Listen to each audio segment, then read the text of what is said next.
Olá, alunos e alunas, quem mais estiver assistindo esta aula. Esta é a introdução para todas as aulas do período regencial, então você vai ver a mesma introdução, não quer dizer que seja a mesma aula, mas eu gravei somente uma na apresentação. O que foi o período regencial? É aquele período da história do Brasil que vai da abdicação de Dom Pedro, em abril de 1831, até o golpe da maioridade em 1840. Esse período da história do Brasil é particularmente turbulento, marcado por revoltas, por guerras civis, porque se a gente pensa a balaiada, a cabanagem e principalmente a Guerra dos Farrapos, são guerras civis, em parte. E é um período onde vai se definir algo que é muito importante. Se o Brasil vai permanecer junto ou será fragmentado, era uma jovem nação, isso não tinha sido decidido ainda, e como será a administração deste país. Se será administrado de forma centralizada ou nós teremos uma estrutura administrativa, jurídica, descentralizada, com muito poder para as províncias. Talvez você já saiba a resposta. Venceu o modelo centralizado, o modelo com pouca autonomia para as províncias, agora estados. Mas nesse momento ninguém sabia. Estavam todas as cartas e possibilidades sobre a mesa e não havia muito diálogo entre o Rio de Janeiro, que era a capital, e muitas das regiões mais longínquas do país que não se sentiam suficientemente ligadas a esse centro administrativo ou aos grupos que lá estavam, que eram principalmente do Rio de Janeiro, de São Paulo, das Minas Gerais. É esse período que a gente vai falar. E uma das questões importantes, quero que vocês lembrem, é que para que o Brasil permanecesse unido, também colaborou um novo produto que se tornou o carro-chefe da nossa economia. No início da regência, ele ainda não estava consolidado, mas logo estaria, que é o café. Por isso, também o café vai revigorar a escravidão em nosso país no momento em que se estava discutindo o fim do tráfico, de forma muito séria no exterior. Eu gravei várias aulas sobre isso, deve aparecer algum card se remetendo a elas. Então, no Brasil, o café vai fazer com que a escravidão se torne algo inegociável para essas elites, sejam elas liberais ou conservadoras. Aliás, é no período regencial que esses dois partidos vão se tornar, vão passar a existir nesse país. Então é isso. Se vocês quiserem me acompanhar, acredito que são 6 aulas pequenininhas falando do período regencial. E é um período muito importante para compreender o Brasil que temos. Então é isso, vamos para a aula. O período regencial ele começa em abril de 1831 e se estende até 1840. Aqui, Debré, que veio com a missão francesa, trazida por Dom João VI, ele retrata a aclamação de Dom Pedro II como imperador do Brasil. Pedro II tinha 5 anos quando o pai abdicou. Ele teve que subir, ser colocado sobre uma cadeira para que o povo pudesse vê-lo na rua, para que ele pudesse ser saudado pelo regimento. O período regencial, ele é um período de grande instabilidade política, tá? E durante todo esse período nós vamos ter uma série de revoltas, a maioria delas de caráter liberal, federalista e separatista. Então, as grandes revoltas, elas visavam fragmentar o Brasil. Ainda estava em discussão o que era o Brasil, como é que ele seria governado, como é que ele seria estabelecido. Então, é o período regencial que vai garantir a estabilidade territorial do nosso país. Hoje, nessa pequena aula, nós vamos falar desses arranjos políticos que vão dominar a regência até certo momento, porque vamos voltar a isso quando formos falar do final do período regencial, mas vamos falar aqui de como a regência se dividiu. Ela vai ter 3 fases. A trina provisória, então Dom Pedro abdica, tem que se indicar 3 regentes, conforme a Constituição, isso em 1831. Depois, a trina permanente, que vai de 1831 até 1835, e o que estava previsto na Constituição era isso, 3 regentes. Mas em 1834 nós teremos o ato adicional da Constituição, E esse ato adicional vai promover uma série de mudanças. E uma dessas mudanças vai ser criar a regência una, tá? E o que era uma aberração, né, jurídica é que o regente ele era eleito, tá? Ele não era indicado. Normalmente, numa regência, o regente é indicado pelo parlamento, o regente é indicado pelo Conselho de Ministros.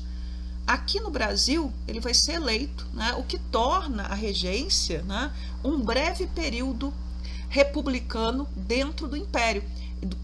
E quem disse isso, né, foi Joaquim Nabuco, né, que é um dos grandes historiadores, diplomatas políticos do século XIX. E ele ele que vai jogar essa ideia, e a maioria dos historiadores contemporâneos não discorda dele. Tá? A regência una, ela vai ter primeiro, né, como regente o Diogo Antônio Feijó, que vai, né, estar no governo desde a regência trina provisória. O Feijó, ele era um liberal, e depois, quando os liberais perdem o poder, o Araújo Lima, que é um conservador. No final da regência, nós já temos definidos, né, em linhas gerais, o que seriam os dois partidos que dominariam toda a política do segundo reinado, tá? Partido Liberal, Partido Conservador. Quando Dom Pedro I renuncia, nós vamos ter, né, uma grande instabilidade política. A abdicação não resolve todos os problemas. Na verdade, joga para as elites locais, para as elites brasileiras, por assim dizer, a responsabilidade por lidar com isso.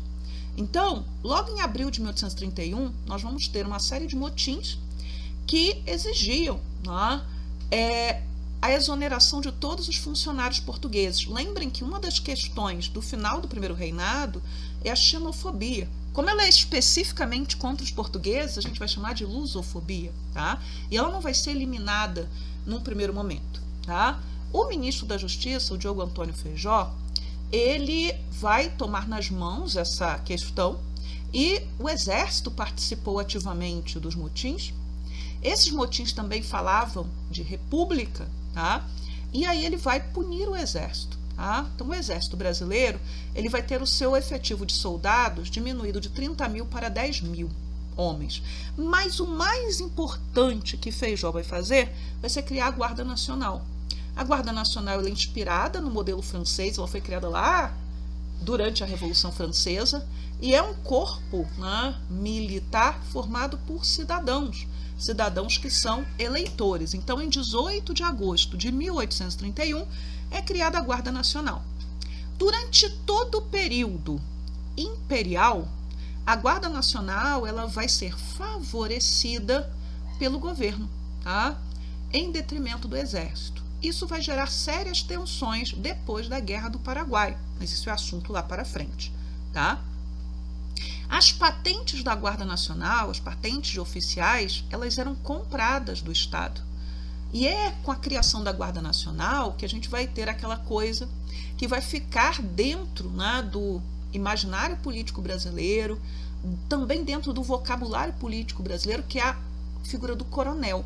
A gente não está falando de coronel de exército, a gente está falando de coronel da Guarda Nacional, porque a Guarda Nacional transfere poder militar para os grandes fazendeiros locais. Então, se um fazendeiro fosse muito poderoso, ele era coronel. Se ele não era tão poderoso assim, talvez ele comprasse uma patente de capitão.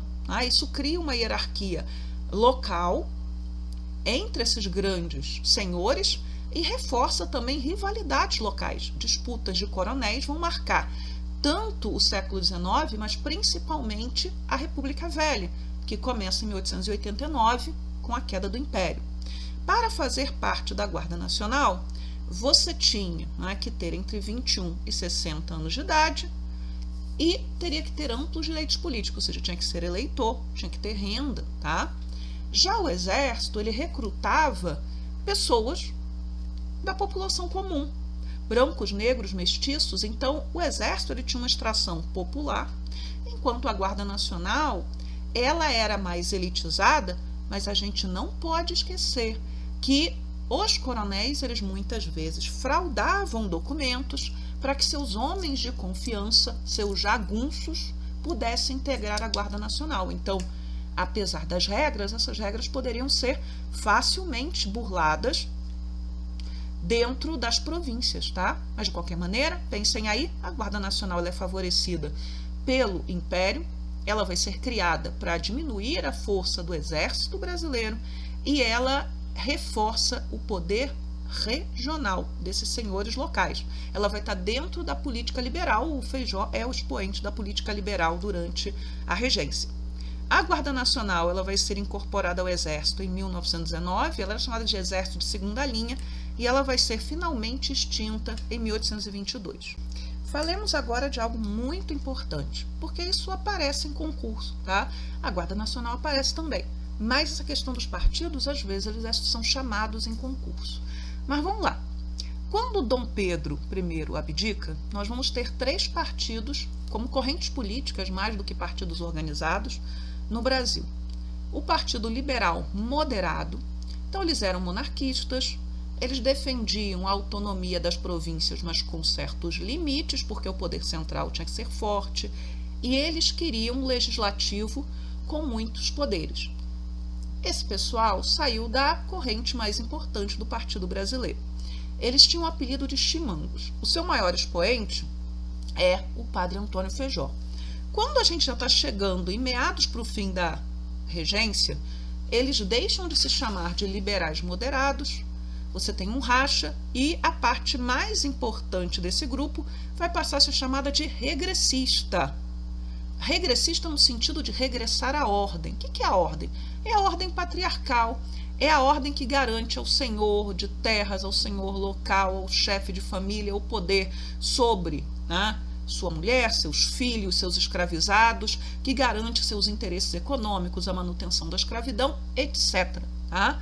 Não é regressar à colônia, mas regressar a uma ideia de ordem que, na opinião desses senhores, ela estava em perigo graças às situações de revolta que nós vamos ter durante o período regencial. Esse partido regressista, a ala majoritária dos liberais moderados, vai dar origem ao Partido Conservador. O segundo grupo era dos liberais exaltados. Esse partido também vai sair, claro, do Partido Brasileiro. Eles eram federalistas, então eles defendiam uma grande autonomia para as províncias, um poder central fraco. Eles queriam a extinção do poder moderador, eles queriam a extinção do Senado vitalício e do Conselho de Estado. Alguns liberais moderados também queriam isso? Queriam, tá? Mas são os exaltados que vão levantar essas bandeiras.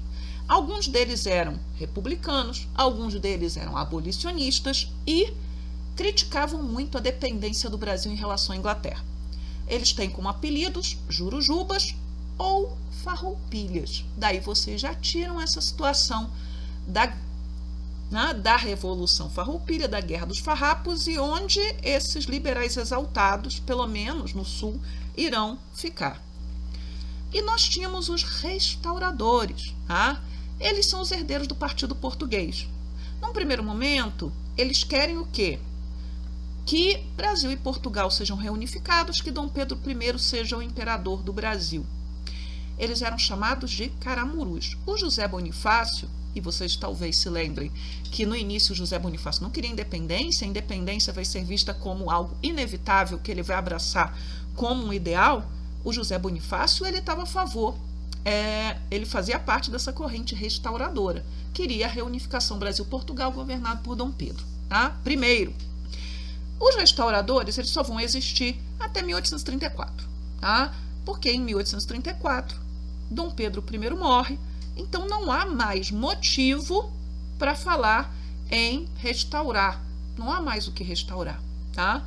E aí parte desses restauradores vai se unir diretamente aos regressistas, né, aos liberais moderados, formando o Partido Regressista e depois Partido Conservador. Aqui a gente tem um gráficozinho mostrando aí as origens desses partidos, tá? Partido Português, que aí depois vai virar Partido Restaurador, Partido Brasileiro, que é liberal moderado, e aí nós temos ali os liberais exaltados. O Partido Restaurador e parte dos liberais moderados vai originar o Partido Regressista, depois o Partido Conservador. Já o Partido Brasileiro dá origem aos liberais moderados, aos liberais exaltados, que vão virar Partido Progressista, depois Partido Liberal e mais à frente, parte desse Partido Liberal vai se tornar Partido Republicano, mas bem mais à frente, lá depois da Guerra do Paraguai.